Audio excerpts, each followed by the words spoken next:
Well, hello there, and this is Auntie.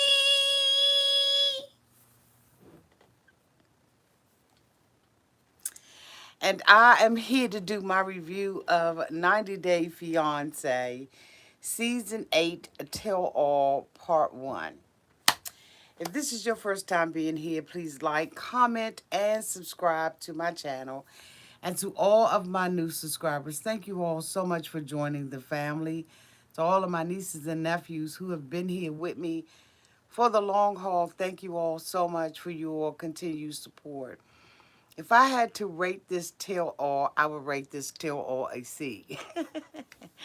Let me know down in the comments section what you would rate this tell all. Yes, I am late because I had to do my Ready to Love review. So I had to go through this tell all really, really fast and bring it all out to you tonight, right? Okay. So let's start off with Andrew. They saved it for last, but I'm going to talk about it first.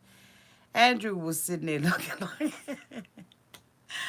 like he is Count Dracula. I truly believe that he is trying to morph into something else or someone else. I don't get it. The long hair, the suit, like what in the crap was going on with Andrew? So of course Andrew was sitting there bidding his time, waiting on Amara. Amara is looking like I don't know. Amara had on a red corset. She said, I'm bringing sexy back. Like sexy has been gone. And she refuses to film with Andrew in the room. She doesn't want to hear his voice. She doesn't want to smell him. She doesn't want anything to do with him. And so the producers make an executive decision to come out to tell Andrew that Amara refuses to film with him, that they want him to walk out on the segment, and that, they'll bring him back when it's his turn. But of course, Andrew, in only this way that Andrew can do it, has a temper tantrum, right? And walks out of the room angry because he believes. Thank you so much, Christy Marie, for the $10 super chat. And he makes a decision that he is going to um, throw a tantrum. And he's going to tell the producers that, he doesn't believe that this is fair. That he believes that the two, he's waited all this time, and he believes that he needs to have his day in court, if you will, with Amara. And they're not having it. They're like, we have to respect her wishes, and we are not going to allow her to confront you whatsoever. And so, of course, he, continues to press the issue. And when they don't back down, he decides that he's going to leave. Now, I've never seen a mofo leave so slowly in all my life. I'm like, if you want to get out of there, get the hell on out. You don't have to have a whole bunch of conversation. You don't have to stop and act like you care about what the producers are saying. Andrew, just leave. But of course, he thinks that, he's going to be able to, in my opinion, treat the producers as he treats everybody else in his life, where he's going to be able to manipulate this situation and to get his way. And they're not backing down with Andrew, as far as we saw on part one of this tell all. They did not back down with Andrew. They didn't play with Andrew. They was like, Andrew, if you want to leave, we can't make you stay. If you want to leave, we can't make you stay. You can go ahead on the roll out. But of course, they're still running behind him. And this is what Andrew expects. He expects to confront Amara, and he probably wants to see her. He hasn't seen her in a while. And I just, in my opinion, I just think that he is just a complete and total jerk. Like, he's not a pleasant person. He doesn't look pleasant. He doesn't have, like, oh God. And so, Amara said that or Amira, said that she is not going to allow Andrew to control her another further. She said that, she is going to do this her way, and it's just simple as that. And so, nobody cares, I don't. I don't need to hear what Andrew has to say. That's just my opinion about it. I would like to hear what she has to say, but I really don't want to hear what she has to say because I think that she has been complicit. And I know that she wants to come off as the damsel in distress and as the victim in this particular situation, but she was adamant that she was going to be with this man. She was going to fly all across the world in order to be with him. She was absolutely complicit in everything that Andrew did. And now you can backpedal and you can't backpedal and act as if someone was controlling you. You had you're a grown woman and you make your own choices, your own decisions, and you got to live with that, with the bed that you make. And for me, that's what Amara has done.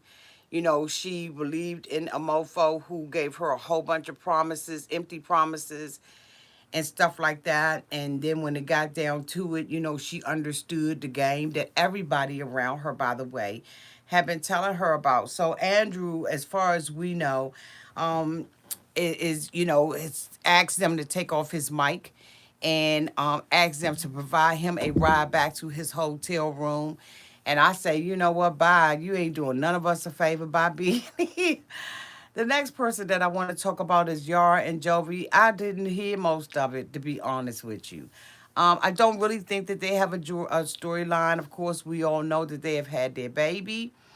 And when I heard Sean lead off with that conversation, I was done. I just was fast forwarding through it. I know that they mentioned something about the strip club and stuff like that, but I was really absolutely totally not interested in them. I just don't think that they were a good couple for this. Did they have an honest relationship? Was some of this scripted and acted out? I don't know. But whatever the case, it was D-list at best. I just did not. I just didn't connect to them in any kind of way. And I think that there are couples that you just don't connect with, right, as a content creator. And they are one of the couples that I just absolutely have not found my way around. I'm hoping that they don't come back, but I'm sure that they will because maybe there are some people who are younger and probably more interested in this couple. I don't happen to be that person, right? But good luck to them. I know that they were jumping in everybody's business, and Yara had a lot of things to say, especially about the plastic surgery with Rebecca, and we'll get to that. But I just as a couple, they're very, very boring to me. Tariq and Hazel are at their home. They are having some issues. But the two of them said that they were around someone. They're filming in separate rooms. She's filming in the daughter's bedroom, and Tariq is filming, I guess, in another room in his house. And so when Sean asked the two of them what was going on and why they were filming in separate rooms, they indicated that they had been around someone who had the see, and that, basically they're self quarantining in the house. And Tariq mentions that, this is sort of the same thing that they were doing when they were dating. I call BS on the play.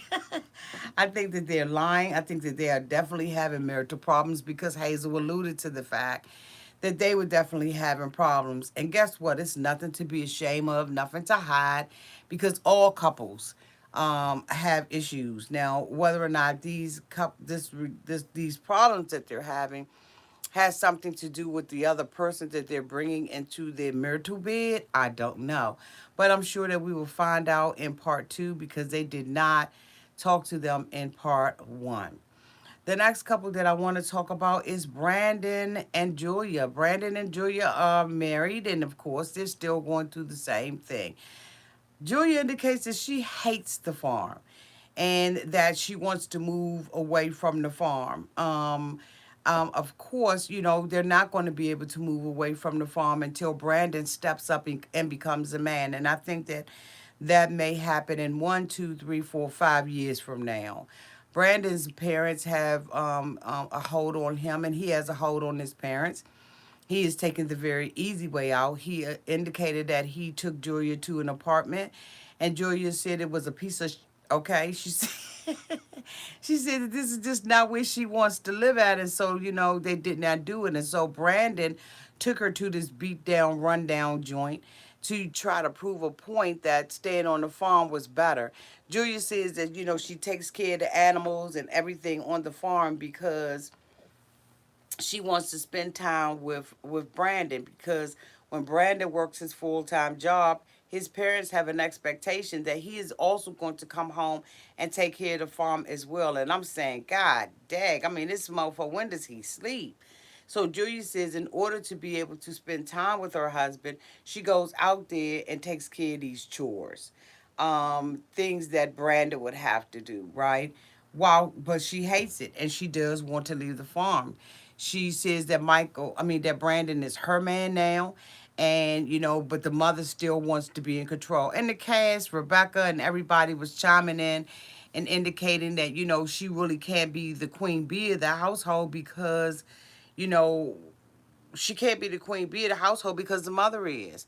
And so they brought up the pregnancy thing where, the mother had, contacted a doctor on behalf of Julia about birth control pills. And so, Tariq asked the mother flat out, did she tell you that she wanted to do that? And of course, her answer had to have been no. But, she felt like, this was the responsible thing to do. She was asked about the rules and the regulations in the house. And she said that they had the rules and regulations in the house and would have had the rules and regulations in the house for anybody that was staying with them. Again, I call bull crap on the play, because I don't believe that if her girlfriends or visiting people were coming in there and they had their significant other with them, married or unmarried, that she would ask them to sleep in separate bedrooms. Like at this point, you're just treating the boy like a child. And I absolutely believe that Brandon enjoys it. Every time there is something that Brandon needs to take accountability for, he always puts it on Julia, including the apartment. But Julia seems very happy to be married to Brandon, and the conversation of her being a dancer versus a stripper came up, and Julia indicated that she was not a stripper, but that she was a dancer, and that a lot of her friends began to call her a stripper as well. But she said that, I was dancing up in the club, and I do dance competitions and stuff like this. So as far as she's concerned, this is a serious occupation for her, something that she has trained to do, right? Thank you so much for the super chat. Let me, where I put my, oh, they on my head. Thank you so much, Anika T, for the $5 super chat.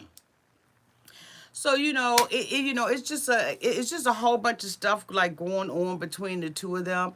Again, they seem really happy, but I don't think that the relationship is going to continue to work as long as they on that farm. I think that Julia is going to get tired of that after a while, and she's going to get tired of the mother's mouth. The mother and the father have a lot of reasons for why they do, or justifications, if you will, for why they do the things that they do. But for me, it's inexcusable, it's controlling, it's manipulative, and even the cast members said the same thing, that when Brandon indicated that Julia wanted to move, the mother became scared, because she said she did not want to lose a son, but she wanted to gain a daughter. But guess what? You got to manage a daughter differently than you manage sons, right?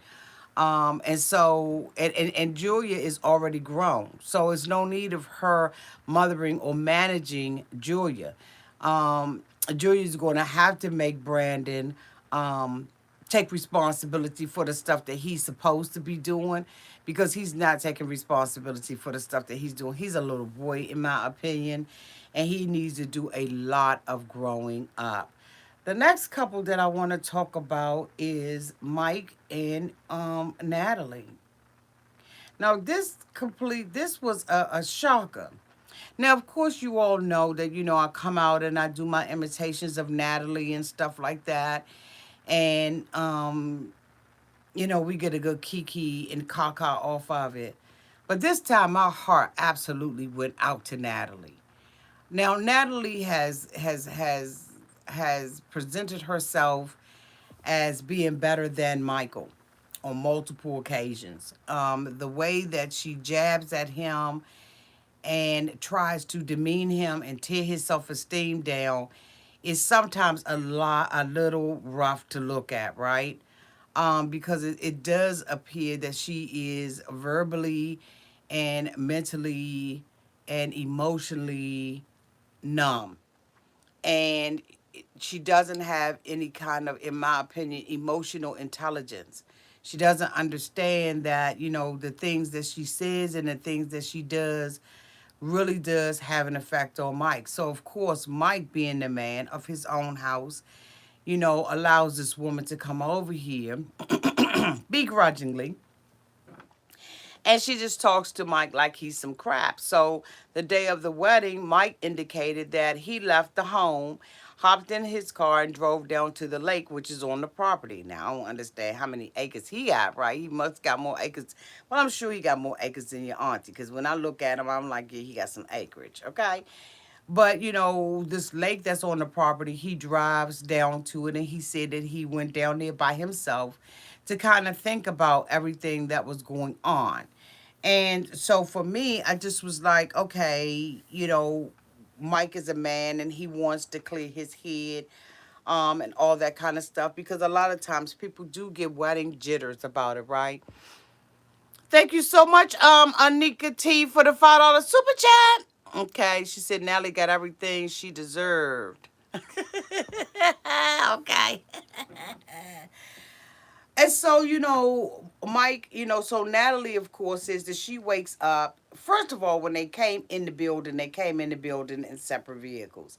They did not even come together. So, of course, everybody's speculating that there's, trouble in paradise. And so, and so Natalie refuses when asked, right, to talk about, excuse me, y'all, to talk about why her and Mike came in different vehicles. She didn't want to discuss it, and neither did Mike. Now, Mike, is in my opinion is emotionally unavailable. While in my opinion, I believe that Natalie is not emotionally intelligent. So here you got two people who don't display real true emotion unless it's like at a 10 or 1,000 or a million. So you already dealing with two individuals that just, oh my God. So when they sit down, Sean asked them, why did you all come in two vehicles? Are you all having problems? And Natalie says she doesn't want to talk about it. So Sean asked her, why don't you? And Natalie was like, I don't want to talk about it. So of course, that makes everybody curious and everything like that. And so, Sean got to move on to what she thinks that she knows from the producers. And so, she says, well, Michael, I understand that why did you not marry Natalie, right? Why would you wait until the day of the wedding to decide that you're going to call the wedding off? And so he starts to talk about, that he just was scared and he needed these hours. He went away from the house and he spent 5 hours away from the house because, and then when he came back, he decided he couldn't do it or wouldn't do it.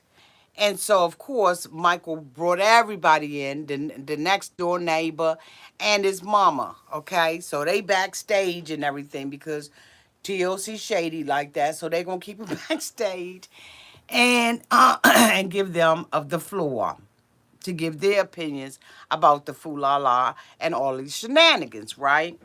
So they bring the neighbor out, and the mom, and they have them both there, and they sitting backstage. And so, Michael's like, I went away. And so Sean was like still pressing the issue. So Mike just finally came out and said, Natalie thought that I was cheating the night before our wedding. So Natalie's like, I shouldn't have shit it. I don't want to talk about this. I have a lot of stuff going through my mind. I don't know what she said. Just a lot of stuff going on, Michael. So Sean was like, well, wait a minute, Natalie. So why do you think that he was cheating on you? So Natalie was like, I get up. It's 4 o'clock in the mornings. And Michael not there. So I called Teresa next door. She says she think Michael wants you to party, like, which means, So Sean was like, okay, bachelor party. She was like, yes. I called Uncle Bull. Uncle Bull doesn't know where he went. And so I called his mother's, she doesn't know, nobody knows where Michael went. So he comes back home and I ask him, not where he been. Like I should have. I should have asked him where he been. I asked him, who you been with, Michael? And so we get to arguments and everything. Michael calls watching off, and so I'm just, I'm just, I'm just, I said, what the? Natalie, get it out!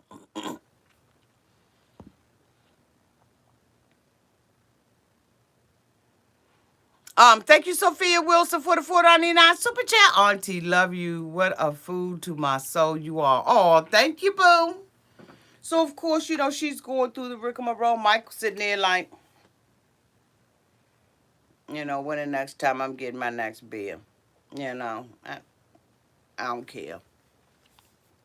So Sean really wants to get down to the thing of it. So they talk to the neighbor. So she said, neighbor, was you shocked that Michael called the wedding off? She's like, yeah, I was shocked about it. So they was like, so how you doing, Mike's mom? And she was like, I'm doing good. She was like, so Mike's mom, so were you shocked about the wedding being canceled? Hell nah. Hell nah. Why? Where were you? Well, Michael had called me a couple of days before and told me, Ma, I'm about to sit Natalie packing. So Mike's sitting there acting like he don't know about this conversation. Of course, he lied and said this conversation never happened. But guess what? At the end of the day, Mike's mother ain't got no reason to lie on Mike's ass. Come on, Mike. Your mother don't have a reason to lie. She was sitting up there as matter of factly as anybody I've ever seen in my life. She was so shot on what the she was so sure. She recalled very well. When they asked the next door neighbor, did you tell Natalie that Mike was going to a bachelor party? She said, no. I didn't tell her nothing like that. She said, well, Natalie, yes, you did. You did. I remember. You did say that. Yes, you did. And that's true. You said that. So the neighbor was like, well, maybe if I said it, maybe I was drunk or something, because it was a whole bunch of stuff going on. But I saw the love. Now, I may have said it. You know what I'm saying? You just said it 3 times that I said it, Natalie. So maybe I did say what you said that I said that I don't remember saying. But I guess if you said that I said it, I said it. So they was like, so Mama saw, well, what's going on with you, Mama saw? Mama said, Michael called me a couple of days before and told me that he was going to get an airline. He was going to go and get a ticket. He was packing Ellie up and he was calling this wedding off. Mike said, no, it didn't happen quite that way. So Sean was like, well, so Mike, you did this conversation ain't never happened? No, his mom said, yes, it did. He called me and told me that he was getting hurt. Now, didn't we see that? Didn't we see Michael do exactly what his mama said he was going to do, except for Michael did it the day of the wedding? So Michael's trying to play semantics. He trying to, say that this didn't happen because the mother didn't say it right. Bitch, we saw it for ourselves, so it's not like it did not happen. So next thing you know, Michael Natalie said, I don't understand. Your mother shit. You try to send me home, Michael? You send me home? Michael, I don't understand what your mother's saying. You buy airline chicken for me? Yes, duh. Isn't that what y'all did? I mean, is it me? Is that not what we saw happen? Did we not hear the next door neighbor talk about the airline ticket? Did we not hear the next door neighbor? It happened, Natalie. What are you talking about? You don't understand. Because his mother knew prior to? Yeah, okay. It seems like it was premeditated for Mike to do that bull crap. But Natalie was like, why would a mofo leave the house at 4 o'clock in the morning? He ain't there. Mike said he was sitting at the dock of the bay watching the tide roll away, bitch. Now, I don't know what y'all believe, but let me know down in the comment section. But I'm going to tell you something right now. These stories, they not matching. This stuff ain't going together between Michael and Natalie. Somebody is living in total oblivion, right? I mean, just confused than a mother. Confused it did. Get this together. Natalie, even you knew, and you were in the truck with the... Maybe that didn't happen. So Mike is in denial, and the mother was like, nah, I'm not in denial. So, they come to find out, they shows the clip. With cotton freaking next door neighbor said, Mike mother called her. Oh, yes, she did. Mike mother called her and said, do me a favor. I ain't coming to the damn wedding. Okay? But when they get to the part in the ceremony when they say, if anybody here objects to this marriage, speak now or forever hold your peace. I need you to yell. I need you to scream, I object. The next door neighbor said, bitch, I'm not doing that because you ain't gonna have my back on this. So Sean and everybody's mouth was dropped open and everything, and they was like, what, Mike, did this happen? Mama, did you do that? The mama said, yeah. Yeah, I did it. They said, well, why'd you do that, Mom? She said, because they argue all the time. Them bitches bicker all the time. They fight all the time. And I don't think that this is going to be a good marriage. And I told her to object. So, of course, Rebecca and everybody chiming in. How you going to do that here, grown-ass man, and all this kind of stuff? He ain't that damn grown. He called his mother and told his mother what he was going to do. He called his mama and told his mama that he was going to do this. So, of course, the mama is looking out for him because the mama know that her son really doesn't want to marry this woman. So the mom is like on the lookout. The mother is like, I'm not going to let him go down without a fight, or at least a fight for me. But see, hey, Mom, if you wanted somebody to object, you needed to show up yourself. So Rebecca was like, he's a grown man. And so the mother was like, well, if you had a son and your son was, marrying somebody that didn't treat him right. Excuse me, y'all. He didn't treat her right. You would do the same thing. Rebecca was like, I got a grown son. Yeah, he's sitting right beside you on the sofa. That grown-ass son is sitting on the sofa beside you. So pipe down, boo-boo. Pipe down. My whole thing is, Rebecca, I know this is a free-for-all. It's an open conversation, open forum. But y'all, you'll do yourself no favors when you open up your mouth and say stuff, Rebecca. You just don't do yourself any favors. Every time I think I want to try to like Rebecca with her sideways mouth, I just can't do it. So anyway, Natalie discovers that all of this stuff was happening behind her back. So Natalie, of course, is devastated. And frankly, so the fuck was I. I was devastated for Natalie. It was embarrassing. It's humiliating. It's disrespectful. It's not kind. None of that. Mike really showed the person that he is. And I don't know whether or not Michael was cheating or what, but his disappearance showed the fuck was sketchy.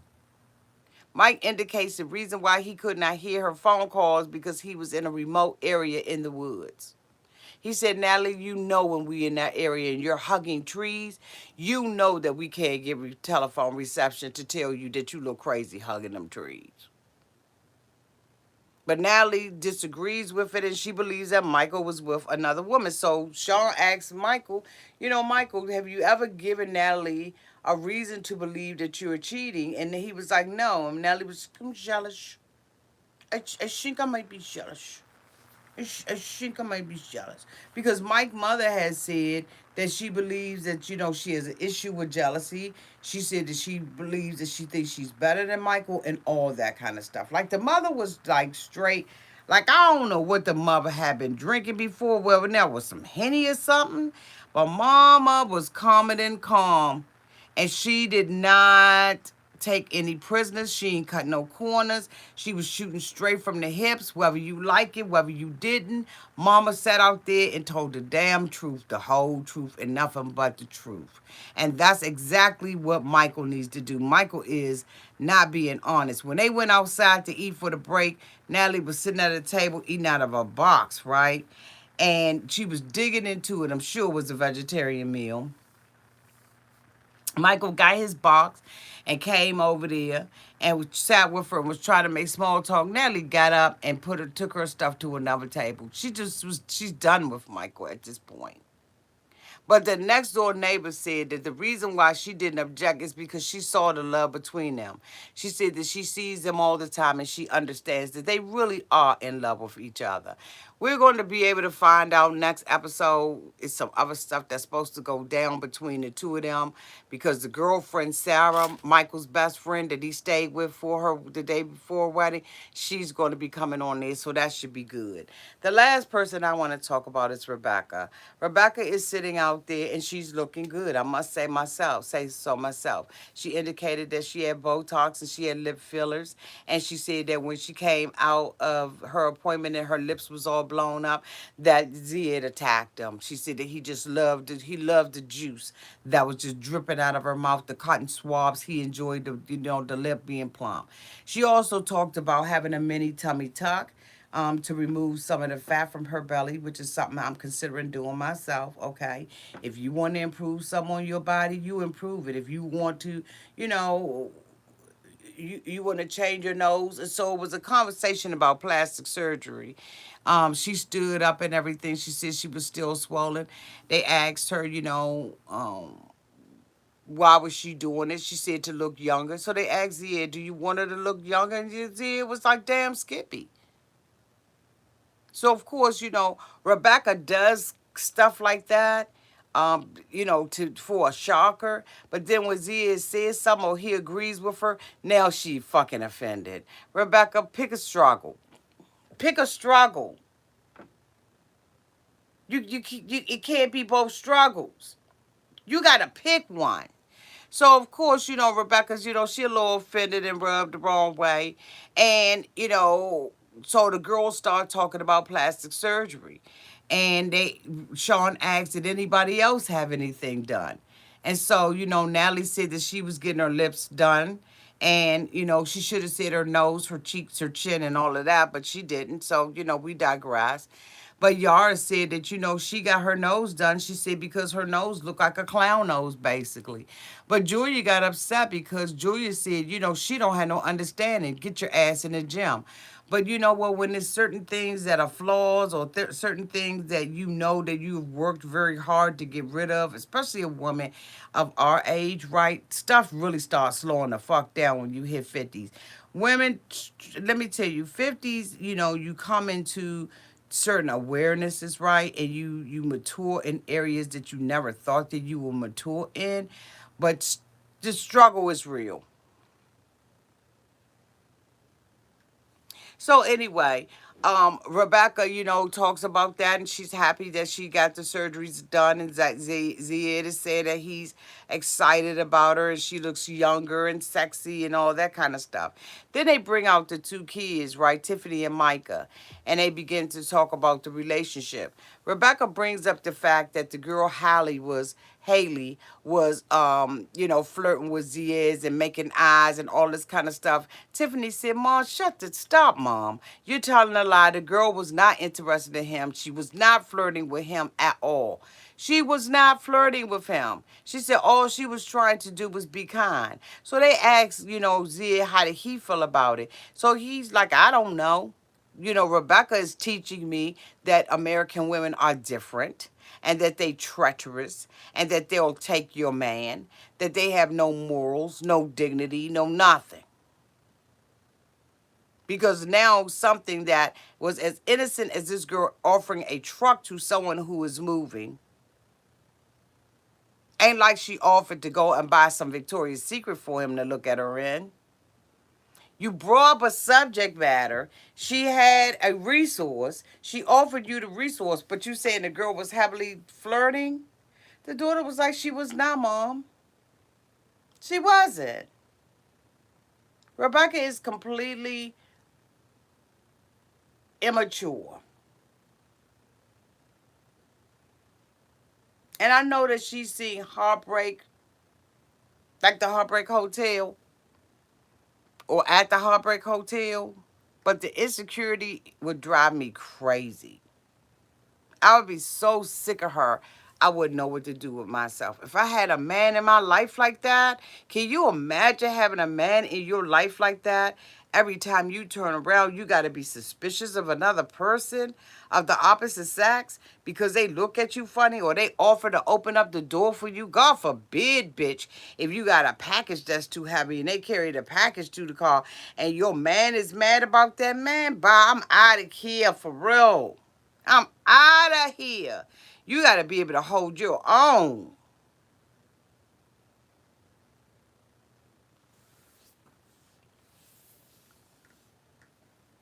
Anyway, the daughter basically was like, my mother lying.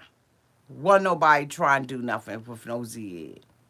Zed is thinking about having surgery too on his big ass belly. Bitch, again, this episode got a C from me of this review. It really won't nothing to happen.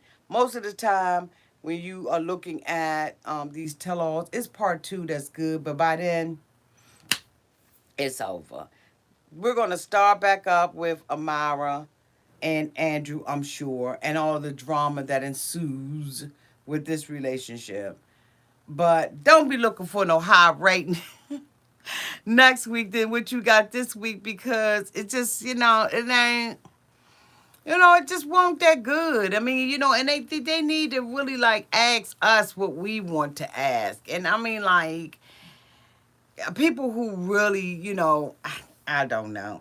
Anyway, this is the end of my review, y'all, of a 90 Day Fiance season 8 till all part 1.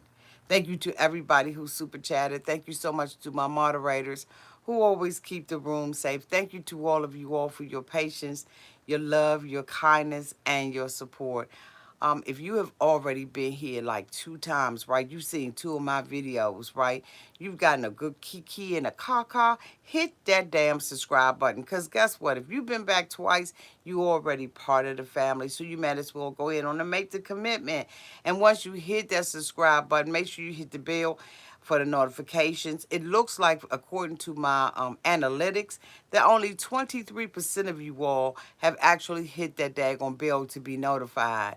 So go back, hit that bell button so that you don't come in live and be like, oh my God, I finally caught alive, right? You'll be here every time that I'm here. Thank you all so much. Y'all have a great night and enjoy your day. Is it after 12? Well, happy the next day. Love y'all. Bye.